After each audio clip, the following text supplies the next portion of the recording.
Hello બેટા, મજામાં બધા? તો ફરી પાછું તમારું સૌનું સ્વાગત છે. અને સૌથી પહેલાં તો તમે સૌ મજામાં હશો. અને કેમ થાય છે? મજા આવે છે ભણવાની વિડીયો લેક્ચરમાં કે નથી મજા આવતી?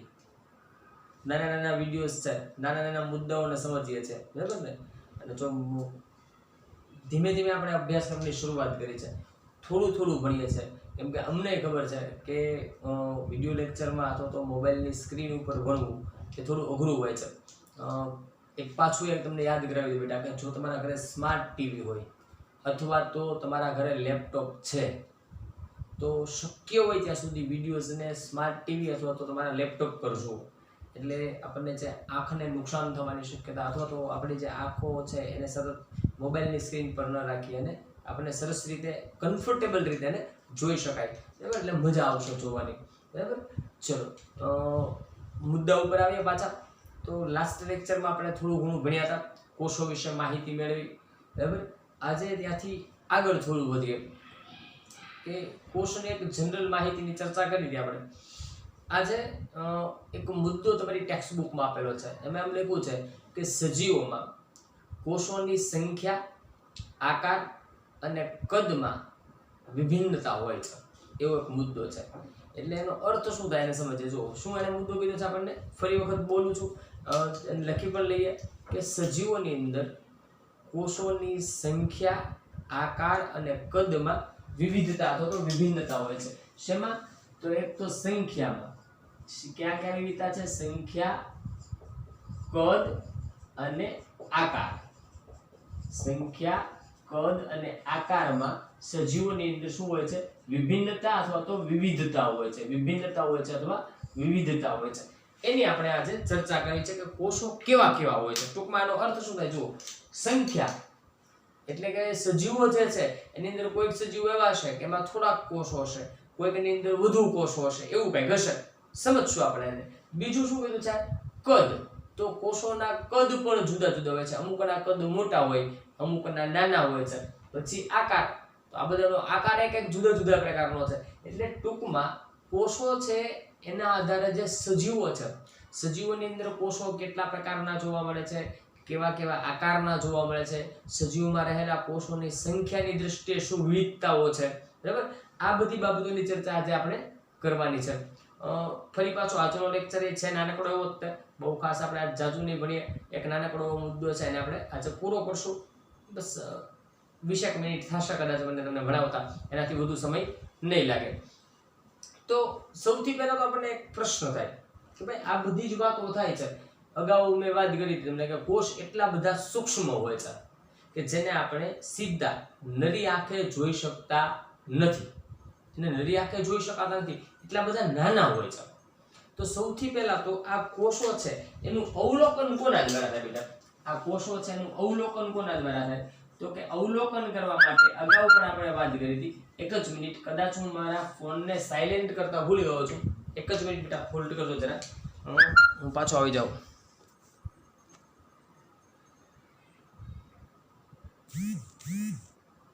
ઓકે, ચલો. તો અવલોકન વાત આપણે કરતા કોષોને જોઈ કઈ રીતે શીખાય, કેવી રીતે એને જોવાય છે? તો એનું અવલોકન છે એ સૂક્ષ્મદર્શક યંત્ર દ્વારા થાય છે. અગાઉના લેક્ચરમાં પણ આપણે વાત કરી હતી. કોના દ્વારા થાય છે અવલોકન? સૂક્ષ્મદર્શક યંત્ર દ્વારા. આ ટેક્સ્ટ બુકના શબ્દો છે એટલે એને યાદ રાખવા જરૂરી, કેમ કે કદાચ આપણને ખરા ખોટા ખાલી જગ્યા કેવી રીતે પૂછી શકાય કે કોષોનું અવલોકન કરવા માટે કયા સાધનનો ઉપયોગ થાય છે. તો સૂક્ષ્મદર્શક યંત્ર ઓલરેડી આપણે એના તો પ્રકાર પણ જોયા હતા કે સૂક્ષ્મદર્શક યંત્ર જુદા જુદા પ્રકારના કેવા હોય છે. સંયુક્ત સૂક્ષ્મદર્શક યંત્ર અને ઇલેક્ટ્રોન માઇક્રોસ્કોપની રચના પણ આપણે ફોટોગ્રાફ દ્વારા જોયેલી. ઓકે, બીજી વાત, તો આ કોષોને જોવા માટે અથવા તો કોષોનો વિસ્તૃત અભ્યાસ કરવા માટે, વિસ્તૃત એટલે એનો વિગતવાર અભ્યાસ કરવા માટે, એની જુદી જુદી રચનાઓ જે અંદર છે એ રચનાઓને જોવા માટે જેનો ઉપયોગ થાય છે, બરાબર, એને અભિરંજકો કહેવામાં આવે છે. એટલે બેટા આપણે અભિરંજકો વિશે ચર્ચા કરશું. અભિરંજકો ખરેખર શું છે? તો અભિરંજકો કોને કહેવાય?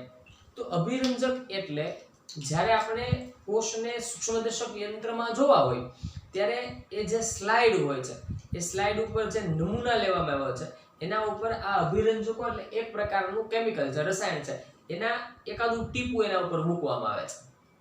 એનાથી શું થશે કે અભિરંજક કોષની ઉપર મૂકવાથી કોષની જે અંગિકાઓ હોય છે એ એનો રંગ ગ્રહણ કરે છે, એમાંથી રંગ ગ્રહણ કરશે. અને બધી અંગિકાઓ પાછી એક સરખો રંગ ગ્રહણ ન કરે. કોઈ અંગિકા છે વધુ રંગ ગ્રહણ કરશે, કેટલીક અંગિકાઓ એવી છે જે ઓછો રંગ ગ્રહણ કરશે, તો કેટલીક ગ્રહણ જ ન કરે. તો જ્યારે સૂક્ષ્મદર્શક યંત્રમાં જોઈએ તો આપણે એ જુદા જુદા રંગની સાંદ્રતાના આધારે જુદી જુદી જે રચનાઓ હોય એને સ્પષ્ટ જોઈ શકીએ. એટલે વિવિધતાપૂર્વક એનો અભ્યાસ કરવા માટે, વિસ્તૃત અભ્યાસ કરવા માટે કોનો ઉપયોગ થાય છે? અભિરંજકોનો. અને આ અભિરંજકોના નામ ટેક્સ્ટ બુકમાં નથી આપ્યા, પણ હું બોલું છું ખાલી કોનો કોનો ઉપયોગ થાય છે. તો કે એક તો આયોડિન છે, પછી મિથિલિન બ્લુ છે, સેફ્રેનિન છે, આવા અભિરંજકોનો ઉપયોગ થતો હોય છે. ઓકે, આપણી ટેક્સ્ટ બુકમાં નથી એટલે આપણે એને યાદ રાખવાની જરૂર નથી. એટલું યાદ રાખીએ કે વિસ્તૃત અભ્યાસ કરવા માટે એના ઉપર અભિરંજકો મૂકવામાં આવતા હોય છે. હવે બીજી વાત, આપણે જે મુદ્દો હતો આપણે અહીંયા જોયું કે ભાઈ અવલોકન કોના દ્વારા થાય? સૂક્ષ્મદર્શક યંત્ર દ્વારા થાય. એનો વિસ્તૃત અભ્યાસ કરવા માટે એના ઉપર અભિરંજકોનો પણ ઉપયોગ કરવામાં આવે છે. હવે આપણે તો જોવાનું શું થાય કે સંખ્યા, આકાર, કદ, વિવિધતા આ બધી જે છે એ બાબતોની આપણે ચર્ચા કરવાની છે. તો આપણે જોઈએ છે કે પૃથ્વી ઉપર કેટલા હજારોની, લાખોની સંખ્યામાં સજીવો જોવા મળે છે. લાખોની સંખ્યામાં, બરાબર, લાખોની સંખ્યામાં સજીવો જુદા જુદા પ્રકારના જોવા મળે છે. તો આ બધા જ સજીવો જે છે એના તમે જુઓ, આ દરેક સજીવો છે પૃથ્વી ઉપર આપણને કેટલા બધા સજીવો જોવા મળે છે. તો કે પૃથ્વી પર જો વાત કરીએ તો પૃથ્વી પર લાખો સજીવો છે. તો કે લાખો સજીવો છે અને આ બધા જ સજીવો પાછા પોતે આકાર, કદ, બરાબર ને, આનો આકાર, કદ, આ દરેક બાબતમાં આકાર, કદ અને સંખ્યા, એના કોષોની સંખ્યા, આ દરેક બાબતમાં ભિન્નતા ધરાવે છે. એના કોષોના આકાર જુદા જુદા છે, સજીવોના આકાર જુદા જુદા છે, સજીવોના કદ જુદા જુદા છે, એમાં રહેલા કોષો છે એના પણ કદમાં ઘણી બધી વિભિન્નતાઓ જોવા મળતી હોય છે. એક ઉદાહરણની સાથે વાત કરીએ. દાખલા તરીકે વિચારો બેટા, એક જબરજસ્ત કદાવર હાથી છે, મોટો જબર હાથી, એ પણ સજીવ છે. એક મોટું ઘટાટોપ વૃક્ષ, એ પણ સજીવ છે. તો નાનકડો એવો તુલસીનો છોડ, એ પણ સજીવ છે. અને નાના નાના જે જીવજંતુઓ આપણને જોવા મળે છે એ પણ સજીવ છે. આપણે પણ સજીવ છે. તો સજીવોની કેટલી બધી વિવિધતા છે. આટલી બધી વિવિધતા છે તો એની અંદર કોષોની સંખ્યામાં પણ વિવિધતા હોઈ શકે ને. દાખલા તરીકે નાનું સજીવ છે તો એમાં ઓછી સંખ્યામાં કોષો હશે, જ્યારે હાથી જેવા જે સજીવો છે એમાં તો અબજોની સંખ્યામાં કોષો આવેલા હશે. આપણા શરીરમાં પણ લાખોની સંખ્યામાં, અબજોની સંખ્યામાં આપણા શરીરમાં પણ કોષો આવેલા હોય છે. તો સંખ્યાની દ્રષ્ટિએ પુષ્કળ વિવિધતા જોવા મળે છે.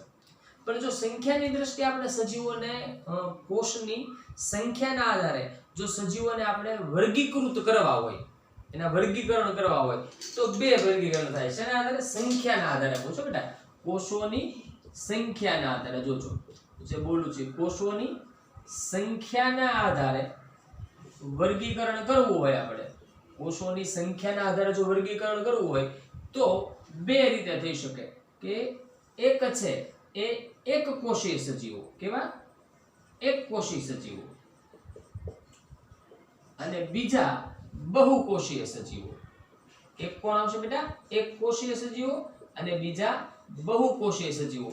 એક કોષીય સજીવો છે ને યુનિસેલ્યુલર કહેવાય, ઇંગ્લિશમાં આપણે યુનિસેલ્યુલર કહીએ, અને બહુકોષીય સજીવો છે એને આપણે મલ્ટીસેલ્યુલર કહીએ છીએ. તો એક કોષીય અને બહુકોષીય સજીવ એટલે શું? જે સજીવ છે એના શરીરની રચના માત્ર એક જ કોષ દ્વારા થયેલી હોય, જેના શરીરની રચના માત્ર એક જ કોષ દ્વારા થયેલી હોય એવા બધા જ સજીવોને શું કહેવાય? એક કોષીય સજીવો. બરાબર? જ્યારે એક કરતા વધુ કોષો દ્વારા જે બનેલા સજીવો છે એને આપણે બહુકોષીય સજીવો કહીએ. તો અહીં આગળ એમ કહીએ આપણે કે આ જે સજીવો છે આ આપણા એક કોષીય સજીવો એ એક જ કોષના બનેલા છે. જો આપણે ટૂંકા મુદ્દા લખીએ છો, એક જ કોષના બનેલા હોય છે.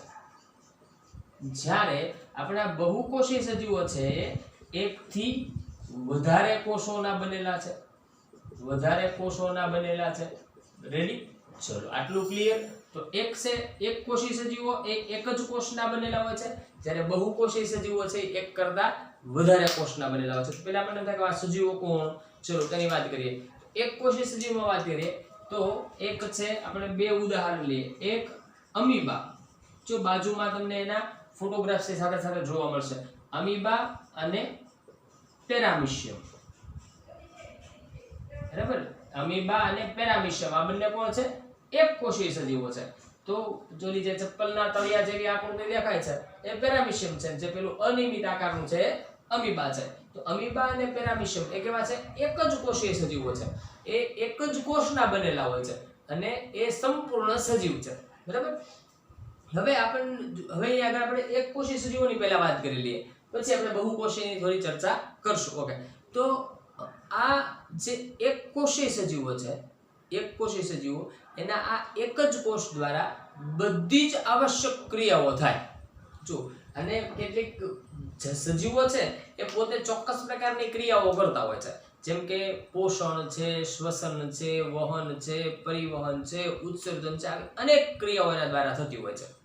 તો આ એક કોષીય સજીવો જે અહીંયા આગળ ફોટોગ્રાફ્સમાં તમે જુઓ છો, એ સજીવો એક કોષના બનેલા હોવા છતાં એ આ તમામ પ્રકારની ક્રિયાઓ એના આ એક જ કોષની અંદર થાય છે. તો આપણે ટૂંકમાં કેવું હોય તો એમ કહી શકાય કે બધી જ આવશ્યક ક્રિયાઓ એમાં થાય છે. તો અહીંયા આગળ આપણે શોર્ટમાં એનો મુદ્દો લખીએ, શું કહીશું કે બધી જ આવશ્યક ક્રિયાઓ, બધી જ આવશ્યક ક્રિયાઓ જોવા મળે છે અથવા તો થાય છે, જે કહો તે. ઓકે, એનામાં બધી જ આવશ્યક ક્રિયાઓ થાય છે.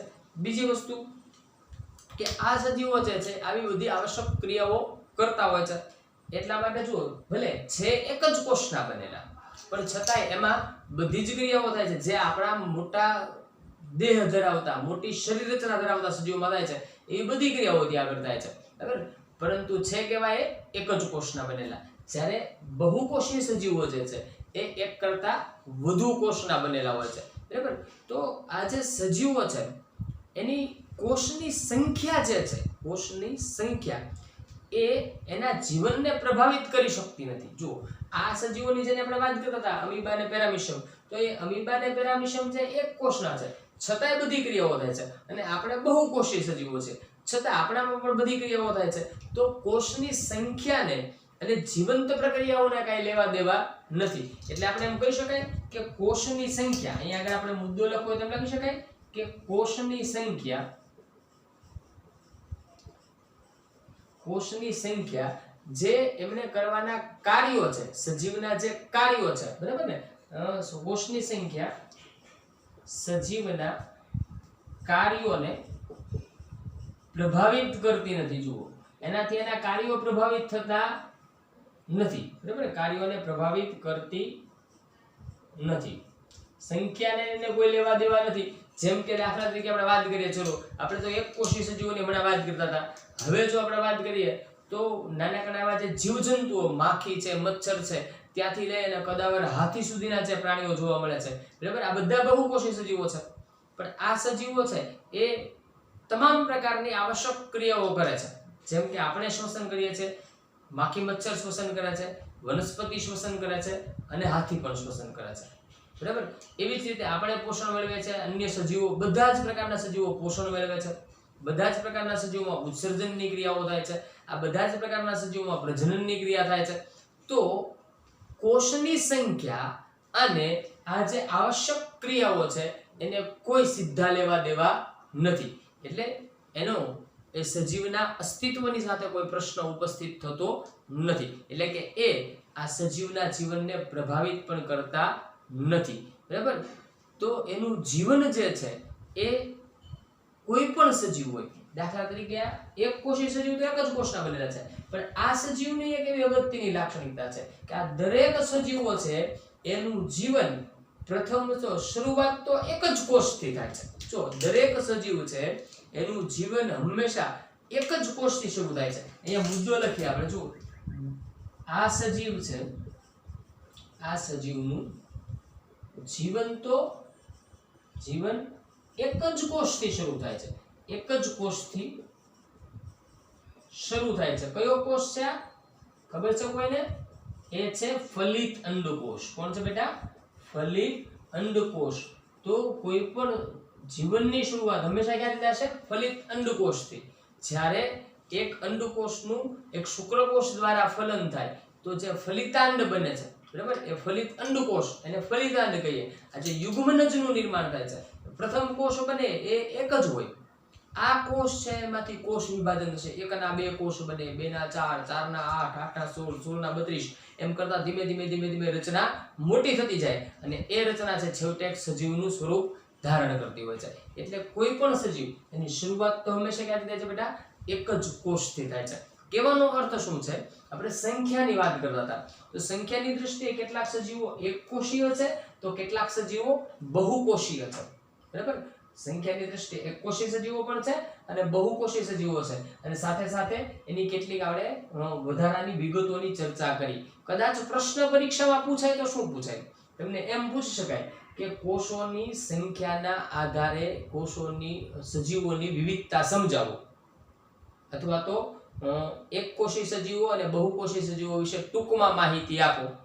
આવો પ્રશ્ન તમને પૂછી શકાય.